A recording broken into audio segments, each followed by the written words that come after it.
Boa noite a todos. Hoje, dia 23 de junho, eu me chamo Wagner Maia e vamos responder as perguntas que nos foram enviadas. Pergunta número 1.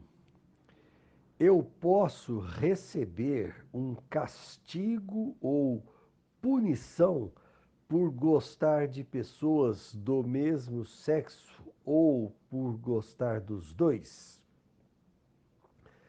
Resposta.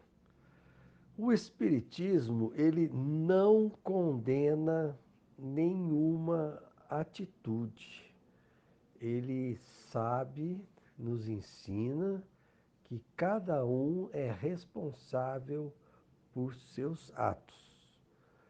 O fato de gostarmos de pessoas do mesmo sexo ou do outro sexo ou dos dois não denigre ninguém.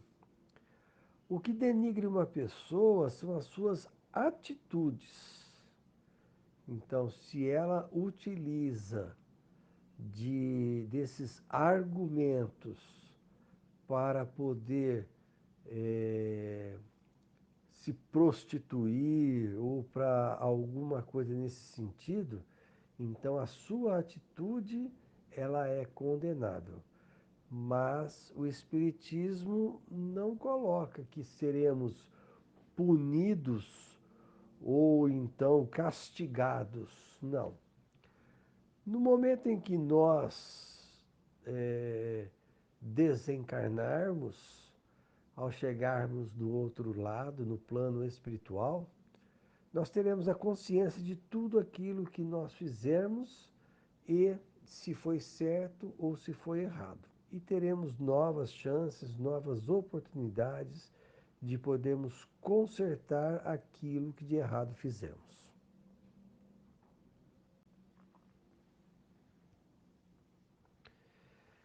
Pergunta número 2. Por que muitos sofrimentos só aparecem na velhice quando a pessoa já não tem mais forças? Resposta. A velhice é sempre uma fase de aprendizado. É uma fase em que nós estamos mais suscetíveis a aprender, a compreender as coisas que acontecem. Nós temos os nossos plantios e temos as nossas colheitas. Muitas das coisas que acontecem na velhice são frutos de plantios feitos nesta existência mesma. Então, às vezes, a pessoa, culpando, às vezes, dificuldades financeiras ou sociais, não estuda, não procura ter uma profissão. E chega na velhice e não tem um amparo financeiro, não conseguiu guardar um dinheiro. Aí reclama que não tem justamente esse amparo na velhice. Muitas vezes não fez por onde. Às vezes a pessoa passa uma vida inteira, maltrata as pessoas, chega na velhice, está sozinha. Então, a grande maioria das expiações e provas vivenciadas, vividas no período da velhice são frutos de atitudes nossas nesta vida mesma.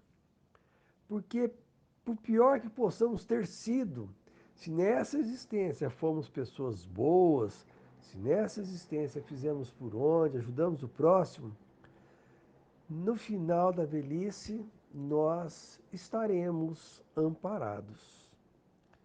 Então, não é que a velhice é um momento de dor e sofrimento, mas são os frutos colhidos do plantio feito nesta vida inteira.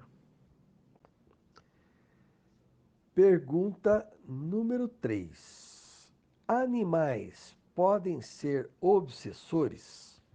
Tenho a impressão de estar sempre sendo observada, mas não tem a forma humana, e sim um animal. Resposta: não, os animais não podem ser obsessores. Algo que classifica um ser espiritual como obsessor é a vontade dele de praticar o mal. E os animais não possuem essa vontade, essa intenção. Mas um obsessor, ele pode plasmar uma figura diferente da humana. Então, se um obsessor, para poder passar para o seu obsediado o medo, ele pode se apresentar como uma forma diferente. Às vezes com chifre, às vezes com uma forma de um animal, para que o seu obsediado sinta medo. E isto pode acontecer. Mas o animal ser um obsessor, não. Pergunta número 4. Como é o vampirismo entre encarnados? Resposta. Bom, primeiro nós teríamos que entender o que é ser um vampiro. Então, quando a gente fala, usa esse termo, a gente já lembra daqueles morcegos que são vampiros, que sugam sangue, ou então daqueles lendários monstros de filme, né? Então, o vampiro tem essa característica de sugar o sangue, sugar a energia. Então, o que seria o vampirismo entre os encarnados? Justamente aquelas pessoas que sugam, aquelas pessoas que tiram daqueles que estão em volta dele a energia. São pessoas que se utilizam de mecanismos para fazer com que as outras pessoas enfraqueçam. Então, o vampirismo nesse sentido. Então, são aquelas pessoas que chegam perto de você, que são negativas, que te colocam para baixo, que te entristecem. Elas estão sugando a sua energia. É diferente daquelas pessoas que chegam até você e te colocam para cima, te energizam. Quando elas vão embora, você fala: nossa, olha, me senti uma outra pessoa. O vampiro é justamente o contrário. Ela suga as suas energias e te deixa mal. Pergunta número 5. Eu escolho as provas que vou passar na Terra? Eu também escolho quando, onde, por quê, ou é Deus que decide? Resposta. Essa é uma questão interessante. Primeiro, porque não é Deus que decide. Nós, no plano espiritual, quando estamos preparando uma nova reencarnação, nós temos a real consciência daquilo que nós temos que passar. Mas muitas vezes nós não temos condições de decidir o que seria melhor para nós. Lá no plano espiritual, o que é levado em consideração são as provas espirituais. Então, lá, antes de eu montar o meu planejamento reencarnatório, eu vou saber se eu preciso passar aqui, o que eu preciso passar aqui é para ganhar paciência, resignação, tolerância, perseverança. Então eu venho para cá para adquirir isso. Aí então vem as provas materiais. Aí eu preciso de resignação. Eu vou conseguir adquirir resignação vindo numa família abastada, com muito dinheiro? Possivelmente não. Então eu precisaria passar por algumas provas de, de um ambiente social desfavorável ou financeiro, né? Para que eu possa ter resignação. Então, a espiritualidade superior, aquela que nos orienta, nos ajuda, neste momento faz para nós este planejamento. Porque na grande maioria das vezes nós não temos condições de planejar isso. Nós só sabemos o que nós temos que adquirir, mas não como deveremos passar. Pergunta número 6. O número de feminicídios, suicídios, pedófilos, violência e etc. tem aumentado muito. Seria por causa da transição do planeta? Resposta. Tudo isso que foi citado, feminicídios, suicídios, pedofilia, violência, guerras, isto sempre existiu desde que o mundo é mundo. O que está acontecendo é que, conforme a população cresce, cresce proporcionalmente à violência. Então, se nós pegarmos a população do mundo em 1900, eram cerca de 1,8 bilhão de pessoas no mundo. Hoje são 8 bilhões de pessoas. Então, cresce proporcionalmente o número de violência? Cresce proporcionalmente. Outra coisa que está acontecendo, a evolução intelectual do ser humano é muito grande. Esses últimos 50 anos, as comunicações evoluíram por demais. Então, hoje, se uma pessoa mata alguém lá na China, em 5 minutos a gente já está sabendo. Isso é muito fácil. Então, essas informações, a informação do mal, a informação daquilo que nos tira do sério, do mal mesmo, ela chega com uma frequência muito grande. Ao passo que quantas pessoas fazem o bem, mas isso não gera notícia.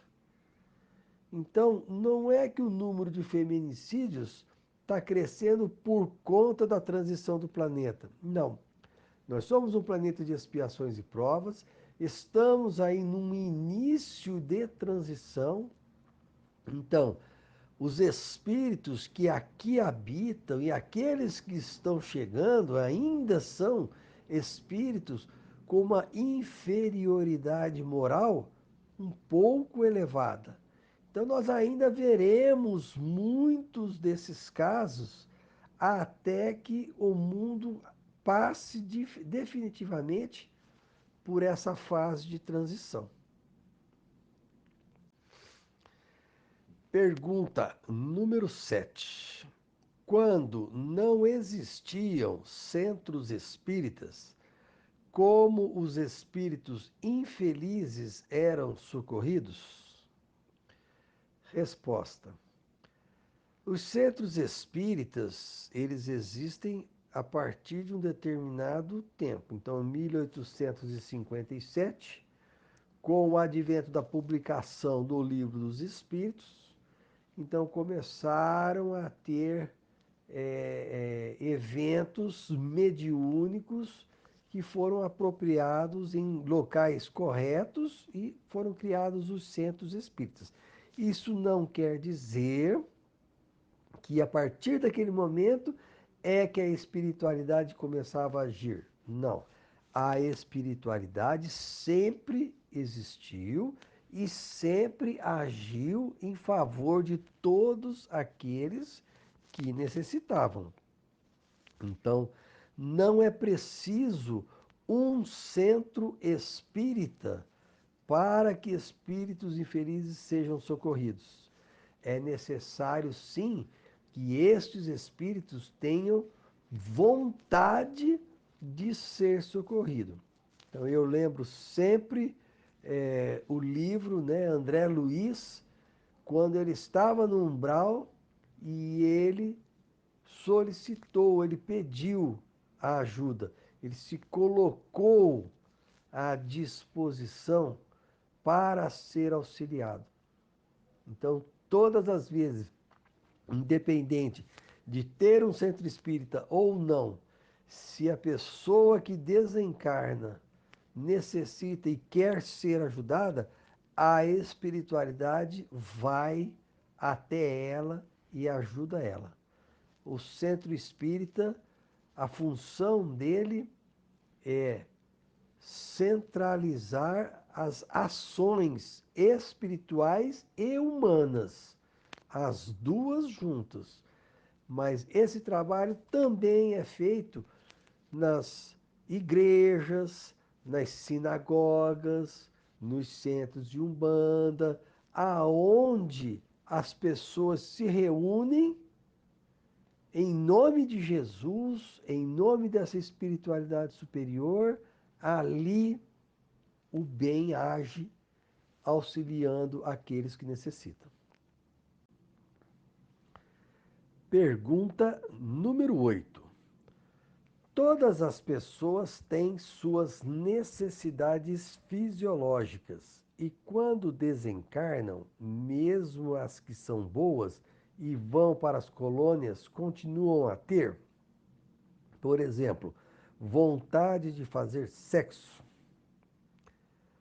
Resposta: as necessidades fisiológicas, num primeiro instante, elas continuam. Eu gosto sempre de lembrar quando uma pessoa perde um braço, às vezes num acidente, ou perde uma perna. Muitas vezes ela sente cócegas no membro que foi amputado.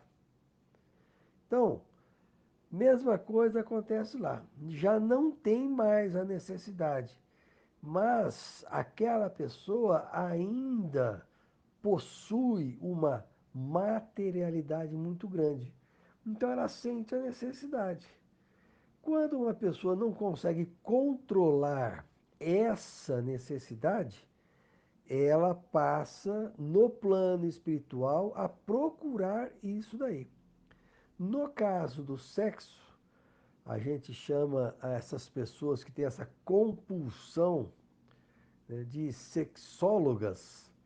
Essas pessoas, elas, depois que desencarnam, elas procuram os afins dela. E muitas vezes elas frequentam locais como motel, como bordéis, porque lá elas conseguem saciar a sua vontade, é, sugando as energias destes casais que utilizam o sexo de forma promíscua.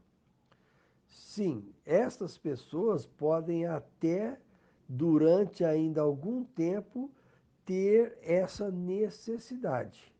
Mas depois de um certo tempo, quando elas adquirem a consciência do desencarne, e elas vão deixando aos poucos essa vontade, por exemplo.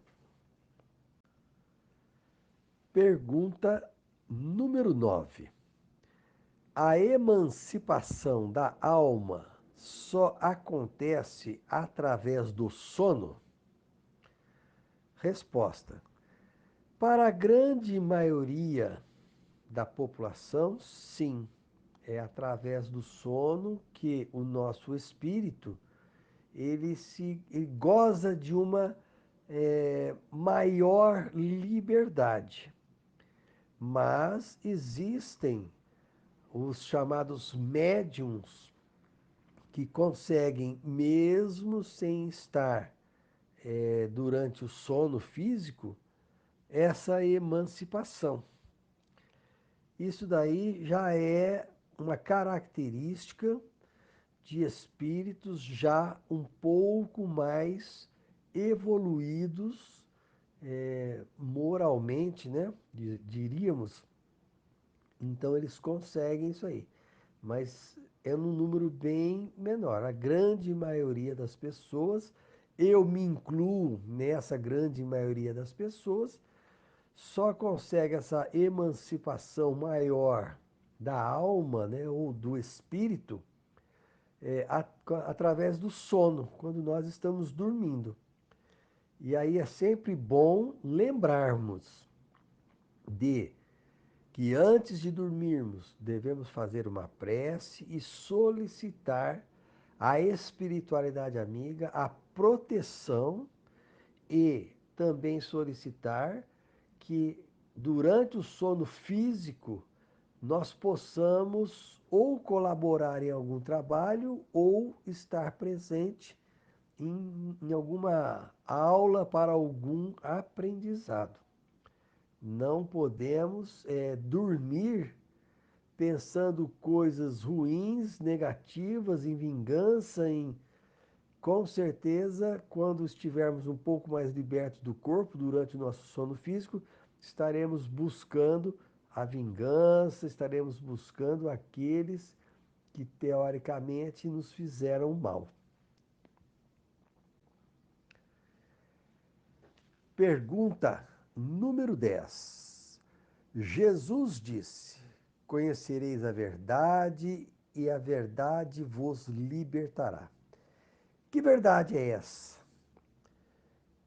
Resposta: Jesus, ele sempre nos deixou a mensagem perfeita, aquela que nós teríamos a condição de entender. A verdade que Jesus nos disse nessa frase aqui é uma só. É a verdade do bem, do amor e da caridade. Essa é a lei maior de Deus. Então, quando nós descobrirmos, quando nós conhecermos, tivermos o pleno conhecimento de que fora da caridade não há salvação, de nós tivermos o conhecimento da verdade, da justiça de Deus, de que tudo na vida acontece em conformidade com o amor do Pai, que é misericordioso, essa verdade nos libertará. Porque na grande maioria das vezes, nós vivemos uma mentira. Nós acreditamos na mentira. Nós acreditamos que no olho por olho, no dente por dente, nós ainda estamos nessa época. No nosso meio, há muita vingança travestida de justiça. Quando uma pessoa faz alguma coisa e ela vai presa ou ela morre também, a gente fala, a justiça de Deus foi feita. Isto não é a verdade. Deus não é juiz implacável a nos julgar, a nos condenar. A verdade é uma só. Nós temos o conhecimento, o conhecimento da lei de Deus está escrito em nossa consciência. E esse conhecimento da lei de Deus é uma só, é a lei de amor, justiça e caridade. Todas as demais leis seguem, são norteadas por essa lei maior de Deus. Então, esta é a verdade. Quando nós tivermos a plena consciência dessa verdade, nós seremos libertos do mal que nós praticamos e do mal que muitas vezes nós não queremos, mas ainda fazemos.